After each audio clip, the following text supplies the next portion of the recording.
कि जैसी मोदी जी गारंटी देते हैं देश के अंदर, वो गारंटी में माली समाज जालोर को देने के लिए आया हूं कि 5 साल में शायद ही किसी व्यक्ति का कोई काम रुकेगा। ये जोगेश्वर जी घर बैठे हैं, राजेंद्र गहलोत साहब बैठे, मैं बैठा हूं, बस इतना सा विश्वास चाहता हूं कि ये नरेंद्र मोदी के साथ मिलकर खड़े रहे। जिस विकसित भारत की कल्पना नरेंद्र मोदी जी ने की है, इसके लिए विकसित राजस्थान बनाने की जरूरत है, विकसित जालोर बनाने की जरूरत है। लेकिन बदलते समय में भी आप सब लोगों ने अपने इरादों को मजबूत रखा, अपने लक्ष्य को मजबूत रखा। आज उसी का परिणाम है कि आप और हम सब मिलकर ऐसे सुखद वातावरण में बातचीत करने का प्रयास कर रहे हैं, संवाद करने का प्रयास कर रहे हैं।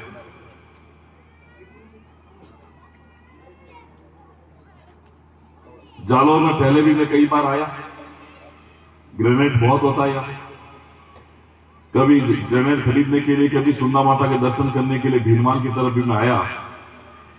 लेकिन इस सामाजिक कार्यक्रम के नाते परसों मैं दिल्ली में था, कल रात को चेन्नई था, रात भर सोया नहीं, क्योंकि सुबह मुझे जालोर के कार्यक्रम आप लोगों से मिलना था। यहां से चल के फिर जयपुर जाएंगे, कल मीटिंग है, परसों नागौर कार्यक्रम है, फिर पुष्कर में कार्यक्रम है, फिर मसूदा में कार्यक्रम है। इतनी बड़ी भागदौड़ और इतनी बड़ी जिम्मेदारी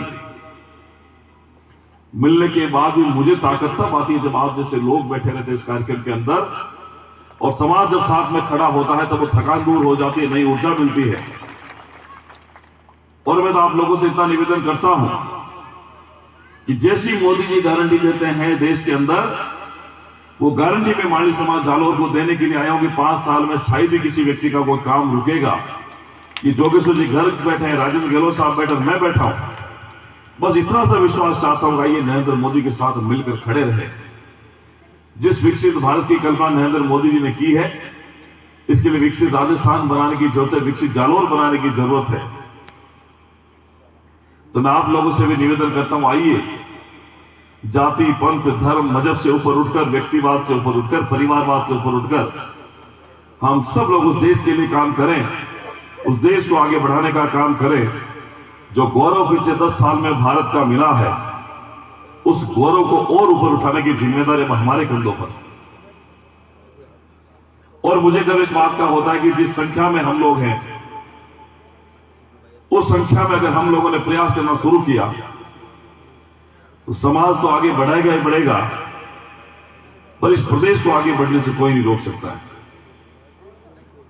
हम लोगों ने बागवानी के क्षेत्र में हमारा जो पुश्तैनी काम है, वहां से लेकर शिक्षा के क्षेत्र में, व्यापार के क्षेत्र में, न जाने किन किन क्षेत्रों में हम लोगों ने अपना प्रतिष्ठा को आगे बढ़ाने का काम किया है।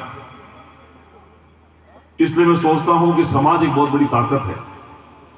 और मैं तो इतना आप लोगों से निवेदन करता हूं कि आज जो कुछ मैं हूं वो समाज के कारण से हूं। मेरे कारण से समाज नहीं, लेकिन मैं जो कुछ हूं समाज के कारण से हूं। समाज मेरी ताकत है और समाज की ताकत के कारण ही मुझे अवसर मिला है। और मैं आप लोगों के बीच में अपनी बात कहने के लिए आया हूं। कहने को तो ये सम्मान समारोह है, लेकिन आप लोगों से विश्वास मांगने आया हूं कि मैं आपके साथ मिलकर आने वाले कई वर्षों तक काम करूंगा। सबको साथ लेकर चलेंगे, सबका साथ सबका विकास की बात करेंगे, वसुधैव कुटुंबकम की बात करेंगे। न जातिवाद, न भाई भतीजावाद, न संप्रदायवाद, न क्षेत्रवाद, हम सब करेंगे तो इस भारतीय होने के नाते, इंसान होने के नाते काम करेंगे। और मैं सोचता हूं बहुत सारी बातें हुई कि आदमी को जीने के लिए रोटी, कपड़ा और मकान की जरूरत होती कि नहीं होती। लेकिन इस रोटी, कपड़ा, मकान की चिंता के साथ साथ हम सबको अपने धर्म की चिंता की भी आवश्यकता होती है, उस धर्म को मजबूत करने की आवश्यकता होती है। और मेरी बात को याद रखना, इतिहास गवाह इस बात का कि जब जब धर्म कमजोर हुआ है, जब जब धर्म कमजोर हुआ है, तब आदमियों से रोटी छीन ली जाती है, मकान खाली करवा दिए जाते हैं और कपड़े भी उतार दिए जाते हैं। ये बीते हुए वक्त ने हम सबको सिखाया है। इसलिए हमें उस बात का ध्यान रखना है। और जिस धर्म की बात मैं करता हूं, वो धर्म मोदी जी का है, जो हमारे बीच में प्रेम भाव सिखाता है, हमारे बीच में सांप्रदायिक सौहार्द को दिखाता है, इस भारत की एकता अखंडता को दिखाता है, भारत को विश्व गुरु पर पहुंचाने की बात करता है, सबको साथ लेकर चलने की बात करता है। उन समाज के पिछड़े, दलित, वंचित वर्ग को आगे बढ़ाने का काम करता है। मैं उस धर्म की बात करता हूं। हम लोग हिंदू मुसलमान की बात नहीं करते, हम लोग उस मानवता की बात करते हैं जो प्रत्येक मन में रहता है कि मेरे कलम से, मेरे प्रभाव के कारण, ईश्वर की कृपा से आज जो सांसें ले रहा व्यक्ति है, जो जीवन जीने वाला व्यक्ति है, उसको कभी अपने कलम से, अपने प्रभाव के कारण कोई दुविधा नहीं हो, कोई परेशानी नहीं। मैं उस नरेंद्र मोदी के धर्म की बात करता हूं जहां सबका साथ, सबका विकास की बात भी होती है।